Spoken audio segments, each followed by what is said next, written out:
another bombshell revelation from resigned Congressman Zaldico. In a Facebook post Tuesday morning, the former Ako Bicol party list representative says House Majority Leader Sandro Marcos allegedly made insertions in the 2025 national budget.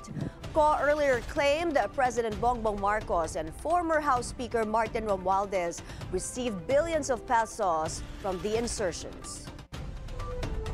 Hindi lang po ang Pangulo ang may insertions sa budget. Pati po si Congressman Sandro Marcos, meron din pong pinapasok taon-taon.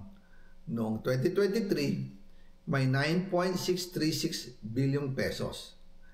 Noong 2024, 20.174 billion pesos.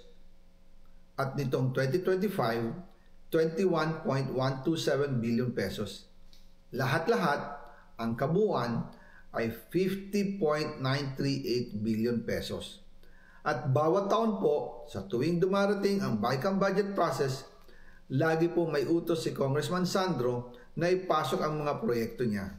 Huwag mo akong pigilan sa mga insertions ko. Huwag ka nang makialam sa budget. Dahil sa mga binitawang salita sa akin ni BBM, naging malinaw sa akin na siya mismo ang nag-utos kila Secretary Mina Pangandaman at Yusek Adrian Bersamin